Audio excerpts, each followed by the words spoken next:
Biyahe kasama si DJ Lala, aarangkada na. Eto na tayo sa ating Byahe Sender of the Night. Sabi ko sa inyo, this one is special. Kaya naman basahin na natin siya. Sent over my Byahe Textline 0917-851-4329. Eto na po ang biyahe ng kabisyong itatago natin sa pangalang Cory. Good evening, DJ Lala. Itago niyo na lang ako sa pangalang Cory. Masugid niyo po akong taga-subaybay gabi-gabi. Hindi ako nakakatulog hanggat hindi ko natatapos ang programa mo sa Love Radio Manila. Yung simpleng pamali-mali mo ang isa sa kinaaaliwan ko sa sakto segment mo. Parang hindi ko alam kung ma-offend ba ako, matatouch ako. Anyway, moving forward, nais ko lang ibahagi sa iyo sa iyong programa ang malungkot, masarap at forever love ko sa taong iniwan ako last March 2021. Bakit ko nasabi? Dahil hanggang ngayon tinatanong ko pa rin si Lord, bakit niya ako iniwan? Sa 13 years naming pagsasama, yung araw na nawala siya, yun ang pinakamasakit na nangyari sa tanang buhay ko. Yun yung araw na parang hindi ko alam ba't nangyari. Yun yung araw na hindi ako nagpaalam sa kanya para pumasok. Wala din siyang text or tawag bago mag-lunch. Hanggang sa nakatanggap na lang ako ng tawag na isinugod siya sa ospital. Para sabihing inatake siya ng high blood. DJ Lala, at 10 p.m., declared dead na siya. Sobrang sakit sa puso ko dahil hindi man lang ako nakapagpaalam sa kanya. Halos 1.5 years na. Until now, sobrang sakit pa din. Pero kailangan kong magpakatatag para sa pamilya ko at sa mga taong nagmamahal din sa akin. Nagkaroon ako ng guardian angel. Until now, hindi pa din ako fully recovered. Ano po ba ang gagawin ko para hindi na ako mag-isip ng mga hindi magagandang bagay? Maraming salamat and more power to your show.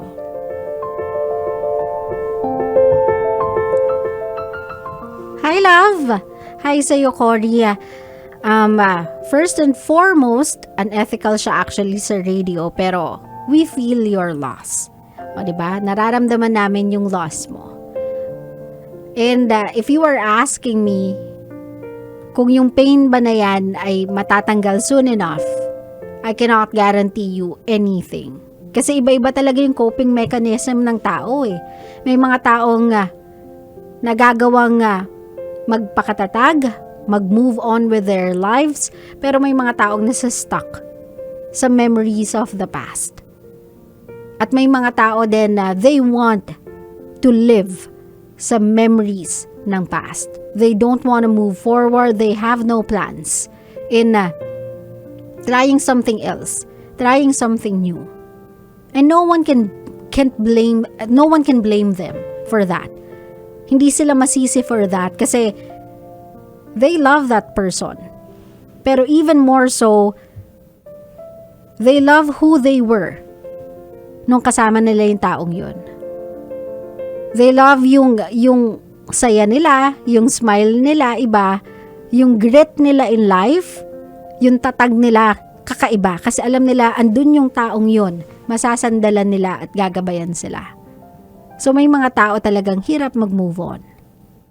At kung nahihirapan ka ngayon, that's because you've been given a chance to be with someone so amazing. And that is not a loss, but a gain. Itong taong to, ang dami niyang tinuro sa'yo. Ang dami niyang in-impart sa'yo. At the reason why hirap na hirap kang i-let go, whatever it is, na pinagnaanan ninyong dalawa because you were happy. Kasi masaya yung memories na meron ka with that person. And sometimes sa totoo lang, you don't even have to let go. Hindi mo naman kailangan talagang maging apart sa memories na yun. You just have to carry it with you. You just have to be thankful, to be grateful na once in your life, you were touched by an angel disguised as a human. Kasi that's how we see them eh. Yung mga departed people sa earth na alam nating sobrang bait, sobrang laki ng impact sa mga buhay natin. Parang wala tayong makitang kapintasan sa kanila. Parang they are just so amazing. At sobrang nanghihinayang lang tayo na why? Why them? Bakit ang aga? Ba't ang bilis? Ba't di pa sila binigyan ng mas marami pang oras? Kasi mas deserving sila sa ibang taong kilala natin. And that is the reality of things. Huwag mo sabihin sa akin, kabisyong, di mo yan naisip kasi alam kong naisip mo yan. Naisip nyo yan. O diba, na kapag may mga taong na sobrang bait na nawawala sa mundo, tapos bigla nyong naisip, bakit hindi na lang kinuha yung ganito kasama yung ugali? Bakit yung mabait pa? Kasi my love, they belong in heaven. Kasi nagawa na nila yung purpose nila . And maybe yung last purpose niya on earth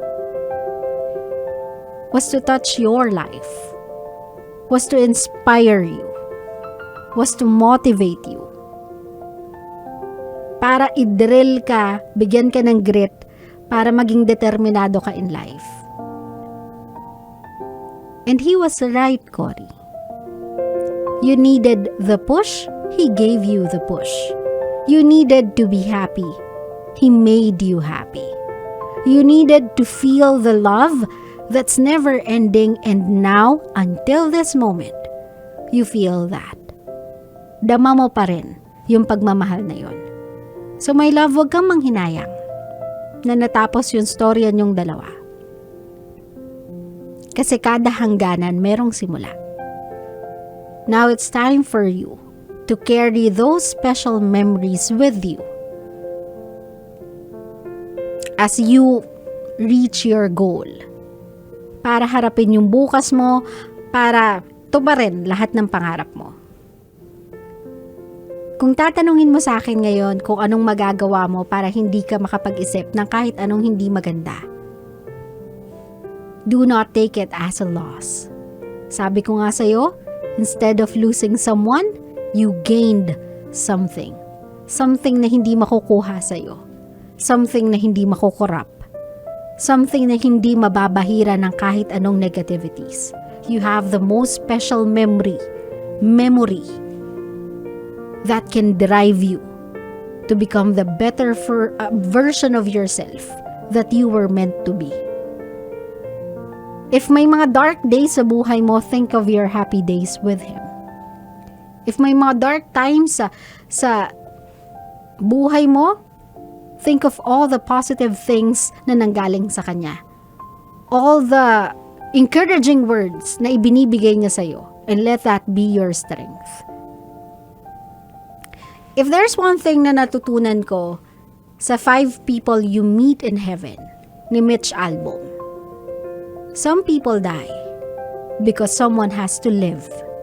There is a reason as to why may nakukuha sa earth. It's because kailangan may ipanganak na bago. Those death, meron silang karampatang birth. And somewhere in the world, someone was given life because of that sacrifice. So, wag mong hayaang yung sakripisyo niya mapunta sa wala. You live. That's how you honor Him. You live and you make your life worth living. That's how you honor a departed. Make that person proud of you up there. Lahat ng pinangarap ninyong dalawa, lahat ng naipangako nyo sa isa't isa, tuparin mo. Even when you are on your own, you are carrying Him with you. So tuparin mo yun. Maging masaya ka. Gawin mong meaningful yung buhay mo. And that person up there, know this, will always be proud of you. That is something I take by heart. Because I lost someone in my life. 2 special people sa buhay ko. And if there's one thing na pinangako ko sa kanila at pinangako ko sa sarili ko, I will continue to make them proud of me.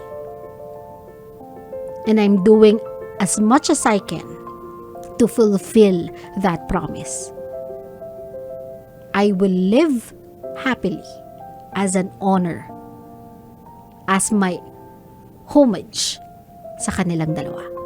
So, ganun ka din, my love. Minsan talaga kahit gaano natin ingatan, mahalin, hindi natin sakop yung plano ng greater power sa bawat isa sa atin. Take comfort sa image at sa memory na nung nandito siya, nung kasama mo siya, nadama niya araw-araw, kada minuto, kada segundo kung gaano mo siya kamahal. At yung mga oras na yun, hindi mo sinayang. Hindi ka man nandun, wala ka man doon sa final moments niya on earth, doon sa moments that will matter sa kanya up there. Ikaw yung huling memorya niya of happiness. Take comfort in that. Okay? You'll be fine, Cory. Ulitin ko. You wanna honor him? You want him to be happy? You want him to be proud of you? Live for him. Claro? Claro.